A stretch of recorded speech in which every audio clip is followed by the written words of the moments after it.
Welcome to the 2020 Presidential Race Review. I'm your host, Jessica Kwong. We're now just weeks away from the 2020 presidential election. November 3rd is just around the corner, and it's down to the wire for President Donald Trump and Joe Biden. Today, I have the pleasure of welcoming New York State Senator John Liu. He was also the 43rd controller of the city, and he's also is the chairperson of the Senate's Committee on New York City Education. He was also a former council member. He had many, many hats. Thank you so much for joining me today, Senator Liu. Thank you, Jessica. Great to be on with you. Thank you for taking the time. I know that normally we'd be in the studio, but we're also still in the coronavirus pandemic, so we're going to just get straight to it. I know that you're a Democrat, so can you tell me who you plan to vote for in November? Well, let me think. Let me think about this. Biden all the way. First of all, anybody but the guy in there right now. Okay. And Joe Biden has distinguished himself in service to our nation. He's got the right ideas. He's got the skills to lead our nation out of this abyss that we've been in. Senator Liu, you have a very remarkable story. You immigrated to the United States from Taiwan at the age of 5, and you went through the New York City school system, and you were also the first Asian American to make it onto the legislative office in New York, as well as citywide office. And I just thought that since you have this background as an immigrant, and my parents immigrated from Hong Kong, sometimes more traditional Asian families tend to be conservative. But do you have any sense of how the Asians are going to vote this time around? A lot of people talk about the Black vote, but I wanted to get your perspective on the Asian vote. Well, I appreciate you covering the Asian vote. I think the Asian vote is going to be pivotal in this election. Mm-hmm. You know, as you pointed out, I'm Asian American. I've been Asian my whole life.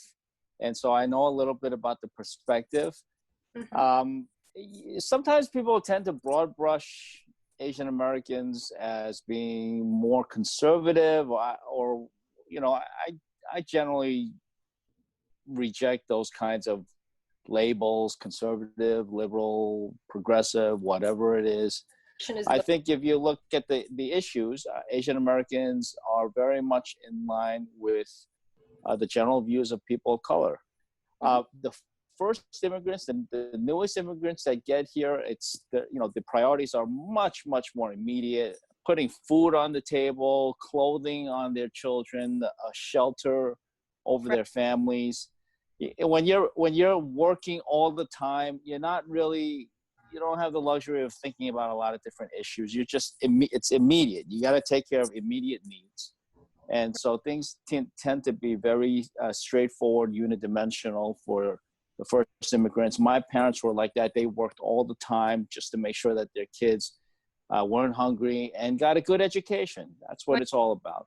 Mm-hmm. But, younger generation, successive generationers, such as yourself, I am not young anymore, but I am, I'm not the first generation of immigrants who came here. So we grow up in the American school system. We get to see kind of a more holistic view of our society and in view of historical context. So I think if you look at maybe not the very first wave, but second and successive waves of immigrants, Asian Americans, they are very much, we have to use a label, I would say progressive.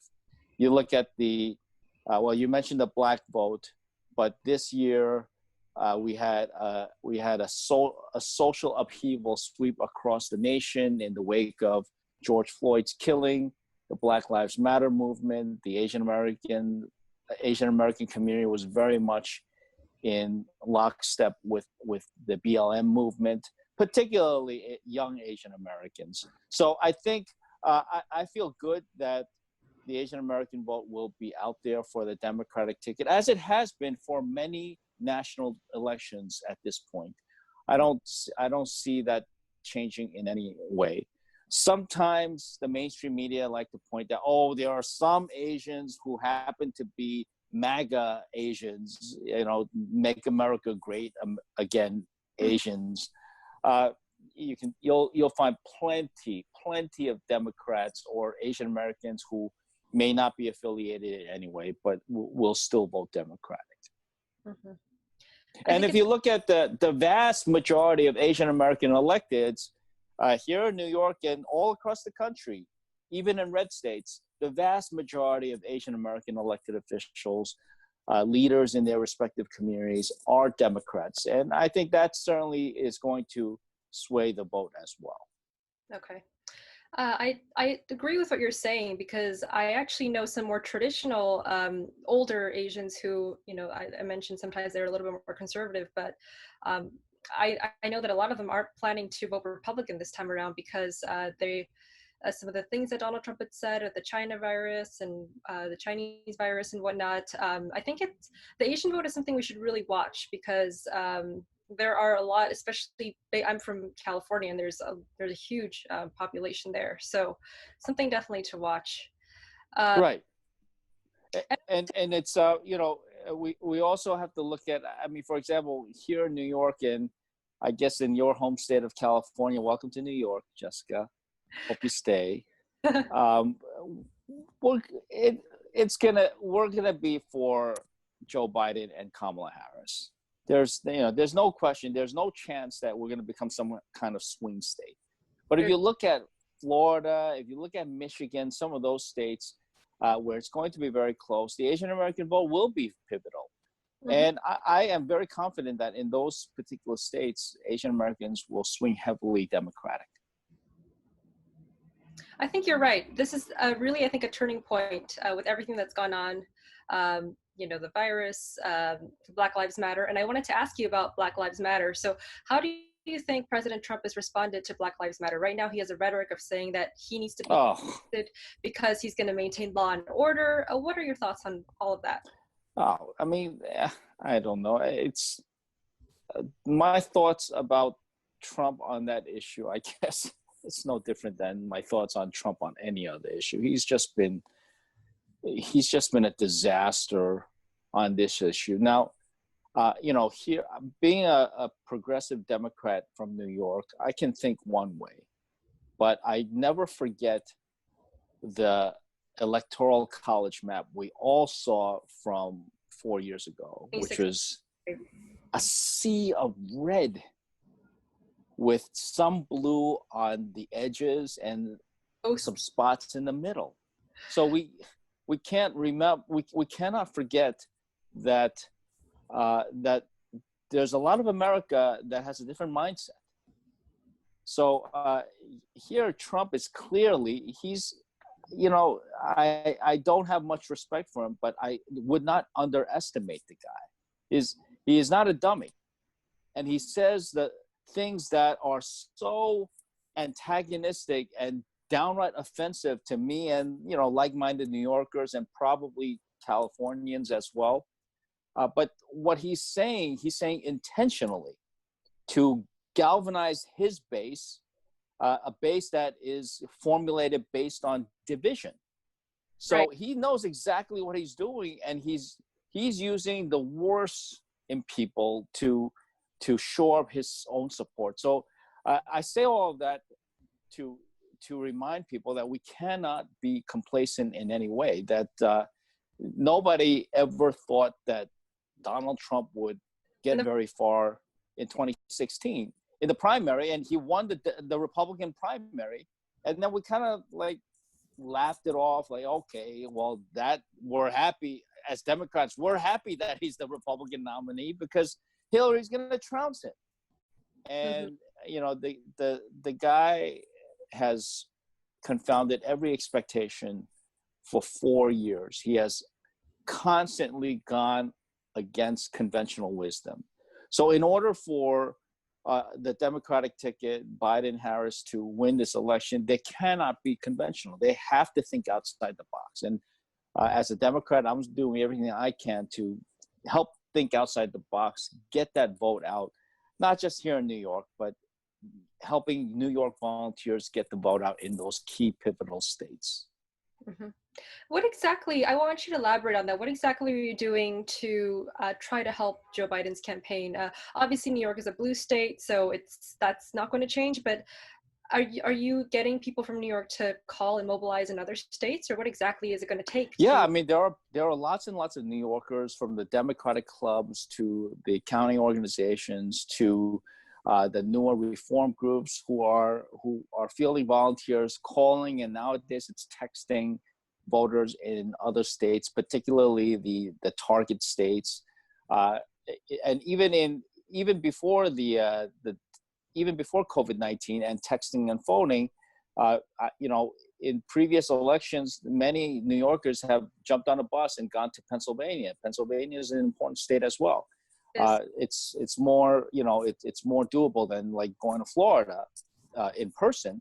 But still, I mean, New Yorkers have always been engaged in the presidential elections, even if the presidential candidates may not be necessarily courting voters right here.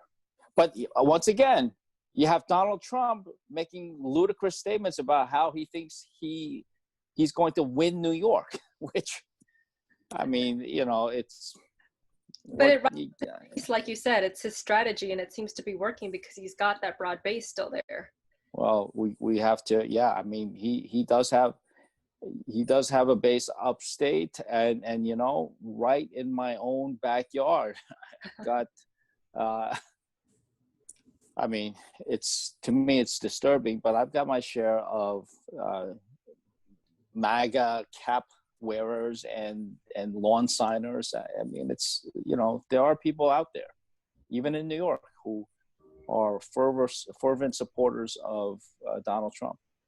There are, and I think it's also important to respect each other's opinions. Everyone's entitled to their opinion, and as long as it doesn't get violent, that's when it gets bad. Yeah. Yeah, and going back to the Black Lives Matter movement that you brought up before, I was in the midst of many of the protests, and from what I could personally see, everybody was out there peaceful, making a statement. Maybe, some profanities here and there, but yelling profanities is not against the law. But Trump characterizes all these protesters as violent rioters and looters, which could not be further from the truth. But that's just one example of the very vitriolic, divisive language that he has continued to use in previous campaigns and in this campaign as well. Mm-hmm. Yeah. And did you do this also in 2016? Did you try to mobilize, or is this something you're doing new because you saw what happened last election? You don't want him to get reelected. Well, you know what?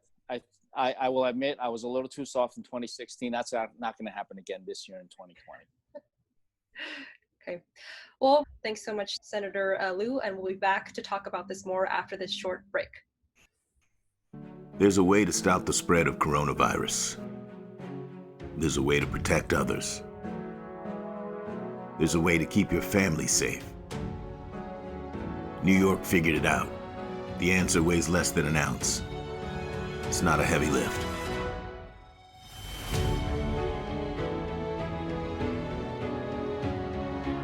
Be New York tough. Mask up, America. We are going to fight every way we can to save every life that we can. We are all first responders. Your actions can either save or endanger a life. Job one has to be save lives. That has to be the priority.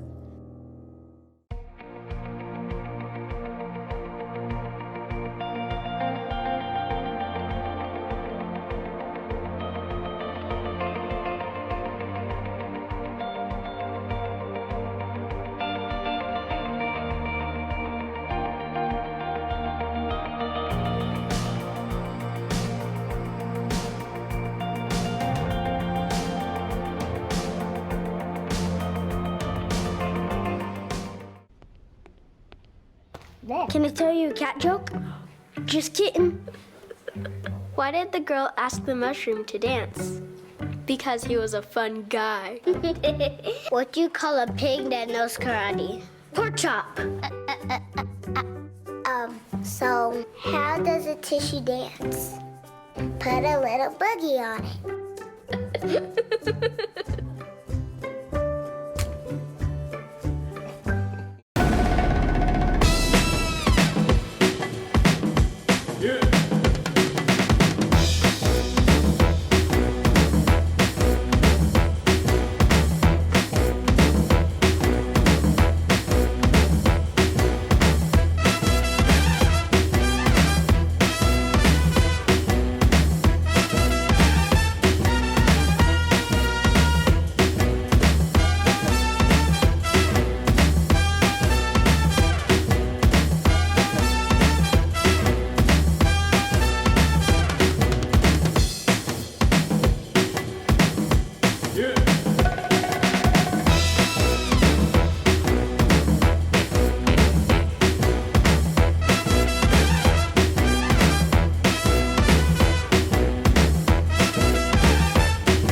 Welcome back to the 2020 Presidential Race Review. I'm your host, Jessica Kwong. I'm still here with New York State Senator John Liu. He's also been a former city council member, and I'm really glad that you're here with me today, John. Thanks so much for taking the time. Thanks for having me, Jessica. I know that you're supporting Joe Biden. I just wanted to focus a little bit on him. One of the things that people have been criticizing him about, especially Donald Trump, is saying that he's mentally incapable. He's made various gaffes. The other day he said, I think it was like 200 million or an outrageous number of people died from coronavirus. And also he previously referred to his campaign as the Harris administration. So there are these little gaffes that Donald Trump likes to poke at him at. And is this something to worry about though? Or as can Joe Biden lead us for the next 4 years?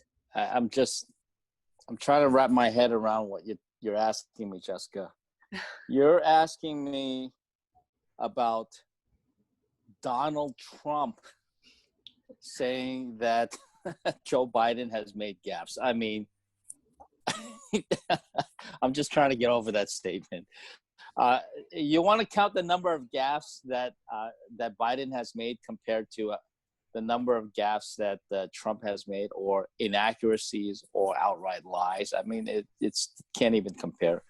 As I said earlier, Joe Biden has a decades-long record of service for this nation. He has served admirably and with dedication. And this is a man that is above any kind of reproach. He's suffered personal tragedies, made sacrifices. From early on, he's been consistent. He's, his kids are behind him 100%. He's always stayed with his kids. I mean, this is the kind of person that you want. Forget about being the leader of the free country. You just want him to be your friend.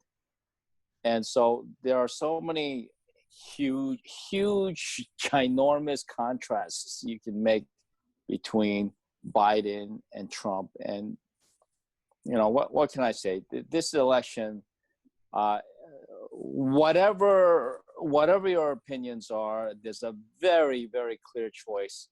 I don't think the choice it certainly has never been clearer. There has never been a clearer choice, at least in my lifetime, between presidential candidates. Okay. I wanted to talk a little bit more. You mentioned that Biden is a great person. Did you ever get to meet him, even briefly, or not yet? Yes, I have met him before. Okay. When he was part of the Obama administration. I usually met him alongside or somewhat in close time proximity to meeting with President Obama. And, this is a very impressive person and very approachable, very likable, down to earth. And that's the kind of president we want, especially when we have to restore our reputation all around the world. We have to restore confidence in government among the American people. And we actually have to bring back some truth and honesty to the highest levels of American government, which Biden will be able to do hands down, certainly when compared to the current occupant of the White House. Well, Joe Biden is perceived, and the persona he puts out there is that he's like a Mr. Nice Guy. And Do you think that that's enough? That the fact that he's a decent person, is that enough for him to lead the country? And also, No, I don't think that's enough, okay. Jessica. I mean, look, I think I'm a nice guy. I was gonna say, really, but I don't think I'm qualified to be the president of the United States. The reality is that he's a long-serving senator. He was a public servant before he became a United States senator, and he has passed legislation. And look, I mean, his legislative record is not perfect. No one's legislative record can be perfect after 40 years or so. Mm-hmm. But he has the right ideas, and he has the compassion that we need. And he's not going to be alone. I don't think we should ever minimize the fact that he's got this incredible person, Kamala Harris, who, I thought would have made a great president in her own right. But she's going to be very much in with Joe Biden, just as Joe Biden as vice president. Unlike previous vice presidents, Joe Biden was very much a part of the administration that he was in, the Obama administration. And I think that he's going to follow a similar model when it comes to his own presidency, making sure that the vice president, Kamala Harris, will have a very direct hand in many of the major issues. So I think they make a great team, and it's a team that America desperately needs. Okay. And going back to the nice guy thing, do you think that Biden's strategy, how he's presenting himself at campaign events and online on Twitter, that's good enough, or does he have to go? He needs to be nastier, fight Trump a little bit harder. Because he has this nice guy persona, but is he aggressive enough? Is he fighting back enough? Okay, so if you were to ask me what's one thing Joe Biden can change, that it would be exactly that. Okay. Because he, like you said, he is a nice guy. He wants to be easygoing. He's a gentleman. But he's fighting against somebody who is the very opposite of what nice guy and what gentleman means. And so he's going to have to kind of like take the gloves off a little bit, especially in the national debates. And even as the campaign gets even closer to November 3rd, there's just going to be some hard-hitting facts that he's going to have to do and to lay out for the American people without necessarily being the gentleman person that he is, just really like hit hard. Because you know what?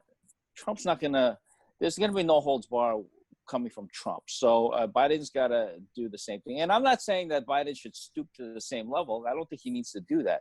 But he needs to be very clear, unambiguous, and just say it loudly and clearly as it is. Well, right now, Joe Biden is leading in the polls. So was Hillary in 2016. But do you think the presidential debates could be make or break for Biden, or that it's not going to make much of a difference? Because I think that Trump kind of has the advantage in the debates just because of his nature, and he will say anything, even if it's wrong, he'll just say it with confidence and he'll have his base believe it. Well, that's true. I mean, this guy's a showman, and he's been on a TV personality, so he knows how to play to the audience. He does. And you're absolutely right. He'll spew the most ridiculous lies and count on people not to watch the follow-up for the fact check. So, right. Biden is fully aware of that, and he's going to be countering very quickly. And I think Joe Biden should just call Trump out for the liar that he is.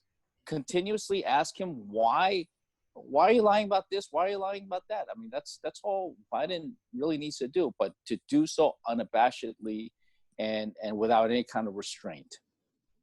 That's really great advice. If the Biden campaign happens to be listening, you can just call out all the lies. Jessica, I'm sure they are absolutely listening to your show and making notes. Well, I wanted to switch gears real quick to the coronavirus. Not only is it, a global pandemic, but it's become part of the politics of our country. And one of the things that's happening right now is that Donald Trump's trying to get a vaccine out as close or before the election as possible. Obviously, this could possibly help him in the election. What are your thoughts on that? And I also want you to talk a little bit about COVID-19 and the Asian. Yeah. We were. I mean, first, what you just mentioned, the coronavirus. It's a global pandemic that has killed more than 200,000 Americans. It's wreaked havoc in our community here in New York as well. But the Asian American community has not only faced this biological virus, but it has also faced the virus of bigotry and racism. People, Asian Americans, in stores, on subways, in the streets, being blamed for COVID-19, and all of that being aided and fomented by Donald Trump himself, who, after repeated urging from not only community activists, but medical professionals, including the World Health Organization, saying that, this should not be termed the China virus or the Chinese virus. Donald Trump doesn't care. He continues to say that because his campaign, he also sees his winning strategy as running against China and labeling, he's already had some commercials out there painting Biden as a puppet of China, which is the most ridiculous thing when you think about the relationship that Trump has had with Putin. With Russia. Russia. So many ironies in this. It's just, it almost wants to make, you almost want to laugh, but somehow you wind up crying. So Trump has stirred this division between Americans and Asian Americans, and he'll continue to do so. And then he's also refuted his own medical advisors, the head of the CDC, the Surgeon General, saying that a vaccine is going to be developed within a couple of weeks. I wouldn't be surprised if this guy put out a vaccine that wasn't even safe and started using it as some kind of campaign rhetoric. He really desperately wants to get reelected. It seems like he's trying anything he can do to get reelected. Yeah, I mean, that's the danger in this guy. The guy has no standards of integrity whatsoever. Well, Senator Liu, thank you so much for taking the time to speak with me. This is great that you were able to share not only your opinions on the national level, but also what you're doing to try to get fellow Democrats to go and vote, and also obviously respecting everyone's opinion, even if your neighbor has, Team MAGA. Thank you so much. And not just Democrats, but independents as well as Republicans. There are lots of Republicans who have stated that they cannot possibly vote for Trump just because of the embarrassment that he has been the last 4 years. Right.